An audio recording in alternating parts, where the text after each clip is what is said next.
আসসালামু আলাইকুম, স্বাগত জানাচ্ছি গাইবান্ধা জেলার গোবিন্দগঞ্জ উপজেলার গুমানীগঞ্জ ইউনিয়ন থেকে। আমাদের এখানকার একজন উদ্যমী কৃষক ভাই, উদ্যোক্তা বলা যেতে পারে। তিনি তার একটি ছোট্ট এই টমেটোর জমিতে গ্রীষ্মকালীন টমেটো চাষ করেছেন এবং এই টমেটো চাষ করে তিনি তার এই জমি থেকে অলরেডি 60,000 টাকার টমেটো বিক্রি করেছেন এবং আরও তিনি 40,000 টাকার টমেটো বিক্রি করতে প্রত্যাশা করছেন। তো আমি এই উদ্যোক্তা ভাইকেই আমি জিজ্ঞেস করতে চাই, আপনি আসলে কি মনে করে এই ফসলের দিকে ঝুঁকলেন বা এই ফসল মনস্থির কেন করলেন? আলহামদুলিল্লাহ, আমি গত 3 বছর ধরে এই গ্রীষ্মকালীন টমেটো চাষ আবার শুরু করছি। আমার এক কলিগ ভাই ছিল, তার পরামর্শ ক্রমে এটা ছোটো 800 জমি দিয়ে শুরু করছিলাম। এরপরে সেটাতে স্বাবলম্বী সফল হওয়ার পরে দ্বিতীয়বারও করি, এবার পূর্ণ সফলতা। এই সময় মরিচ, পটল সহ অন্যান্য সবজির দাম অনেকটা কম, কিন্তু গ্রীষ্মকালীন টমেটোর দাম অনেক বেশি, তাই না? আপনি কত করে কেজি বিক্রি করছেন টমেটো? এটা বর্তমানে আমি 70 টাকা কেজি। 70 টাকা কেজি বিক্রি হচ্ছে জুন মাসের 7 তারিখ। আর কতটুকু জমিতে আপনি এই টমেটো চাষ করছেন? 16-17 শতক হবে। 16-17 শতক। খরচ কতটুকু হয়েছে বলতে পারেন? 25-26 হাজার টাকা।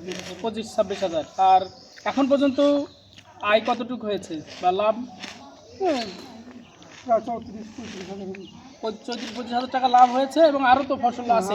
এটা কোন মাস পর্যন্ত চলবে? এটা এই জুলাই শেষ হলে মনে হয় শেষ হয়ে যাবে। জুলাই পর্যন্ত চলবে। তার মানে এই 2-3 মাসের মধ্যেই, সর্বোচ্চ 3-4 মাস এর মধ্যেই আপনি এখানে প্রায় 1 লাখ টাকার বেশি অর্থ আয় করতে পারছেন এই গ্রীষ্মকালীন টমেটো থেকে, তাই তো? আপনার পরামর্শ কি সাধারণ কৃষক ভাইদের উদ্দেশ্যে? কৃষক ভাইদের উদ্দেশ্য হলো যে সবসময় নিত্য নতুন ফসল উৎপাদন করা উচিত, যেহেতু বিভিন্ন সময় বিভিন্ন সবজির চাহিদা থাকে এবং সেটা সিজনকে লক্ষ্য করে নয়, বরং অফ সিজনে একটু করে দেখা। আর অফ সিজনে টমেটো সবসময় দাম থাকে। আর হচ্ছে এটা করতে গিয়ে কি কি প্রতিকূল পরিবেশে পড়ছেন আপনি? কি কি সমস্যা মুখোমুখি হয়েছেন বলেন দেখুন। বিশেষ করে আবহাওয়া এটা বেশি সমস্যা করে। বৃষ্টির জন্য একটু ঝামেলা হয়, তাই না? ফুল আটকা একটু ঝামেলা করে। আবার হচ্ছে আর একটা ওষুধ আছে, সেটা হচ্ছে ঢলে পড়া। হ্যাঁ, ঢলে পড়ার জন্য কি ব্যবহার করেন বা কি করেন? এটার জন্য আমি বাহা ব্যবহার করতেছি। কাজ হয়েছে ভালো? এবার বাহাটা ভালো কাজ। আর হচ্ছে অন্য কোনো রোগ বালাই বা কোনো আর একটা রোগ আছে, সেটা বীজের থেকে হয়। যদি কোম্পানি কখনো বীজকে মার দেয়, অর্থাৎ যে বীজ কাজ চলতেছে না, ওইটা নতুন করে প্যাকেট করে যখন করে দেয়। এটা কোন কোম্পানির কি বীজ? এটা রকি সিড কোম্পানি, রাজকুমার জাত। তো ধন্যবাদ আপনাকে। এই ছাড়া এমনি ছত্রাকনাশক এইসব দিয়ে দিতে হয়, তাই না? এগুলো নিয়মিত স্প্রে চলে। তো এই ব্লকের উপসহকারী কৃষি অফিসার জনাব আনিসুর রহমান আছেন, আপনি যদি সংক্ষেপে কিছু বলেন। আর যারা কৃষক ভাই আছেন, তারাও যেন গ্রীষ্মকালীন টমেটো চাষের দিকে একটু বেশি আগ্রহ হয়, কারণ গ্রীষ্মকালীন টমেটো এটা একটা লাভজনক ফসল। সবসময় লাভজনক ফসল।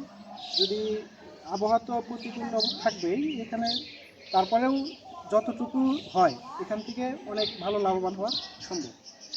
ঠিক আছে, ধন্যবাদ আপনাদের। সুপ্রিয় কৃষক কিষানী ভাই বোনেরা, আপনারা এরকম অফ সিজনের ফসলগুলোকে লক্ষ্য করে আপনারা উদ্যোক্তা তৈরি হওয়ার জন্য আপনারা চেষ্টা করতে পারেন। এরকম ফসল করলে আপনাদের লাভ বেশি হবে, আপনাদের উদ্যোক্তা হওয়ার পথটা উন্মুক্ত হবে এবং সর্বোপরি বাণিজ্যিক কৃষির দিকে আমাদের যাত্রা শুভ হবে। ধন্যবাদ সবাইকে।